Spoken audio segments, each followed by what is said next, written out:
We're green. We're live. All right. Hey, everyone. Today is Thursday, March 21st. Sometime in March. Yeah. And this is Actifio On-Tech. I feel like I haven't been here for a while. Yeah, we it's missed Jay. you. Chris, you've been here back and forth quite a bit. A little bit. So this week we have courtesy of a previous guest on Actifio On-Tech named Pat. We have Lawson's Finest Liquids Maple Nipple. Wow. Did he go to the Green Mountains? He did. You know, he was very generous. Wow. Not only did he go, he brought a bunch of these back for us to explore. That's phenomenal. So awesome of Pat. So do you have any, you had mentioned in the pre-show that you have had an experience with this. Do you want to share a little bit about Lawson's Maple Nipple, if you would? I think we're broadcasting. Actually, Lawson's in general is a really interesting brewery. They, basically this guy, Sean Lawson, who is a total classic Vermont hippie, right? Yeah, he basically does snowshoeing tours. He builds his log cabins and he brews beer. Makes maple syrup, of course.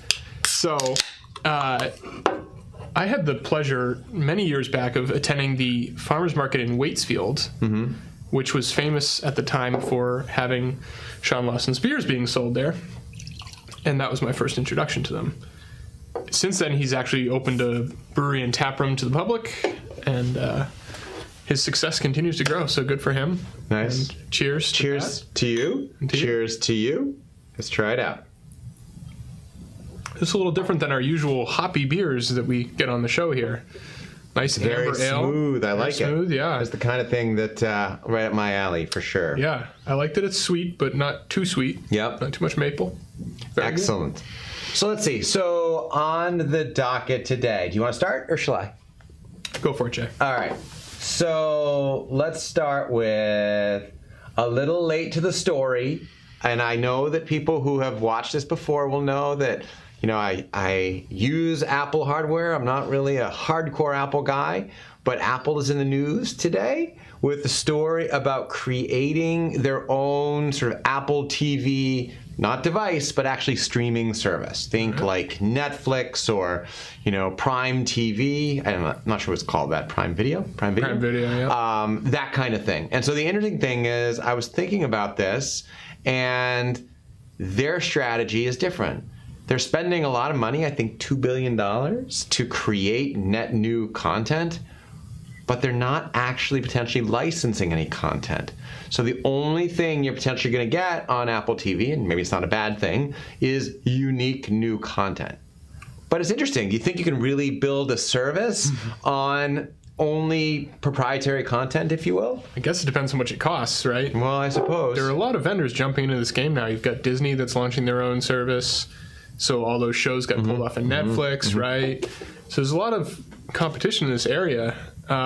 If they're creating new content, then that's great. If they get some shows that people are excited about, I'm sure people will sign up. Right. But I look at it like I'm only going to really subscribe to a couple of these. I know.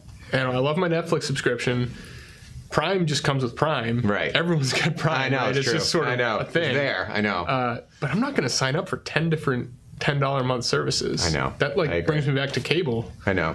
So one other data point worth mentioning is, so Apple is spending $2 billion on content, just to give an idea. Netflix spends 10.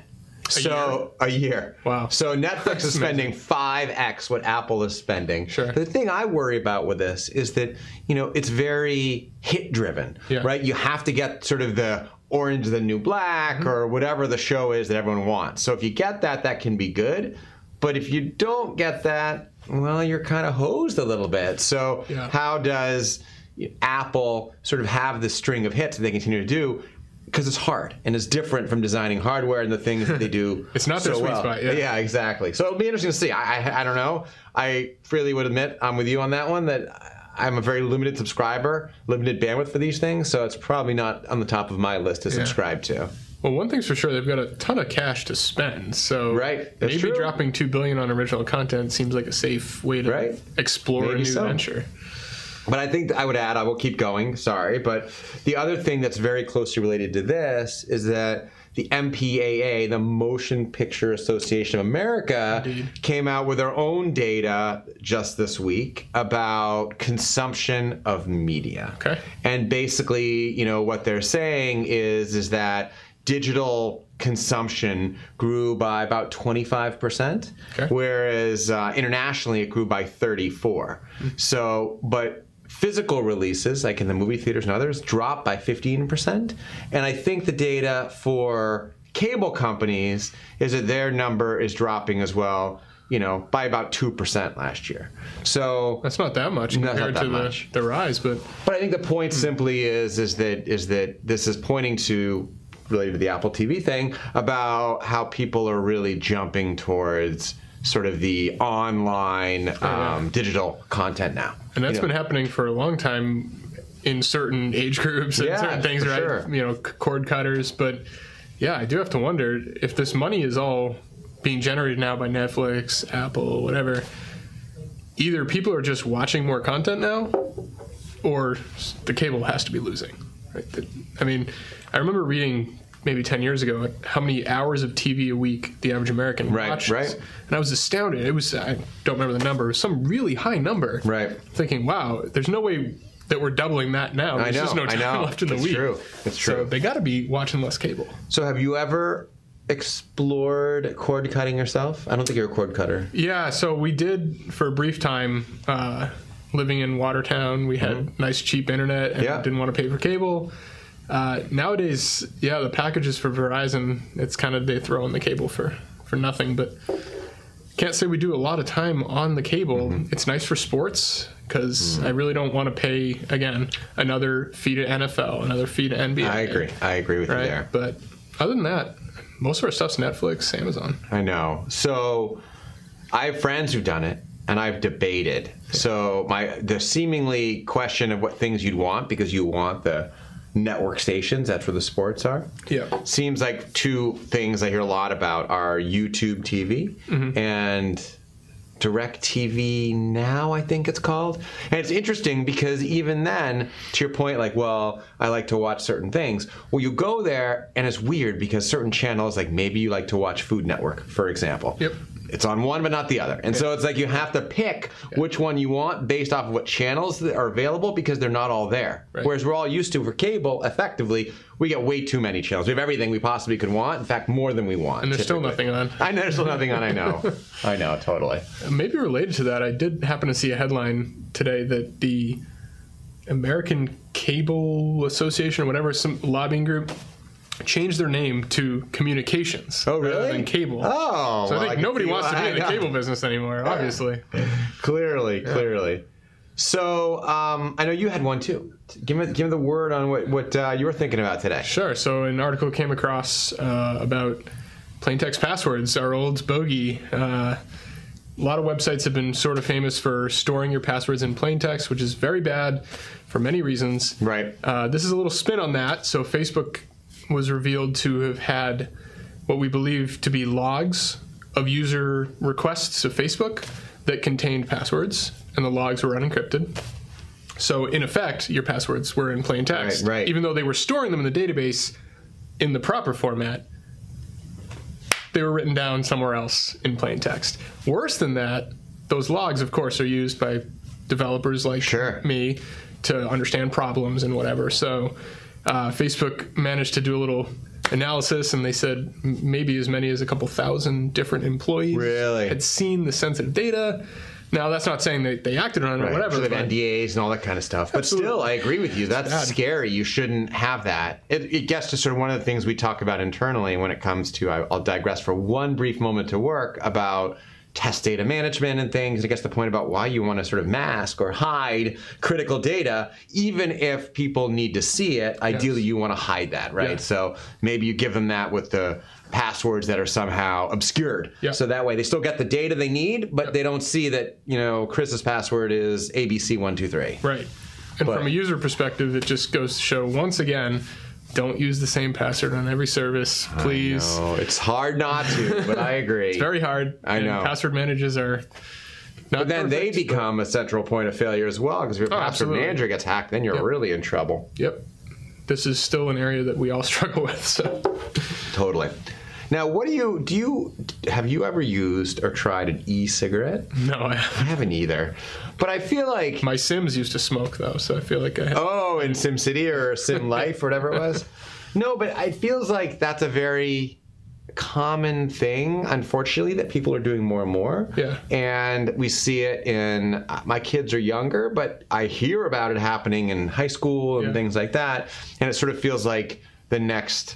smoking, meaning, oh, it's not so bad for you until someone figures out eventually that it's going to be bad for you. We all know. It's just a matter of time until they figure it out.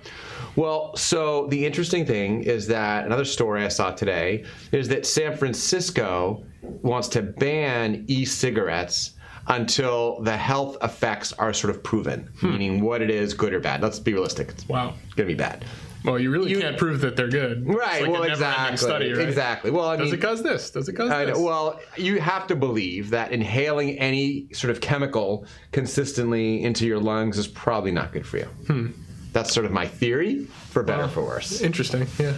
So I don't know. As we ingest beer through it. Well, I know, but that's different because that's not our lungs. But I thought that was an interesting story only because it does seem to be a scourge. Like a lot of younger people seem to be doing this with this idea that somehow it's better for you than smoking cigarettes. And I'm not sure it is. I think it's better, but it may not be better enough. Right. You certainly still don't want your kids doing it. Nicotine's still addictive on its own, obviously. For me, I'd rather walk by someone vaping than smoking because it smells better, but, you know. I suppose. I mean, I guess if you're an adult and you're making whatever choice you're making, it is what it is, but I worry when there's kids doing it in schools or whatever.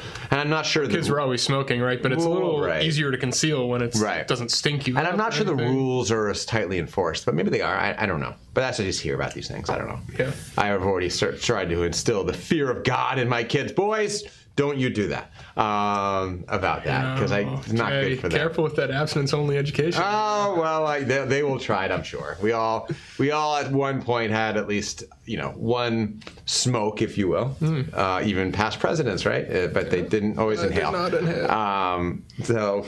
But that's what I've got. It was kind of a quiet week. I've been busy. I was on vacation this week. I got back on Tuesday. I was in. That's why you look so happy, Jay. I know. Well, wow. I should be actually depressed because it was a great vacation. No, you were just so happy to see us again. I'm so happy to see you, Chris. I just missed you so much. Appreciate that. So I was in Florida, which was great. Beautiful, warm. All the weather here has not been terrible, so glad about that.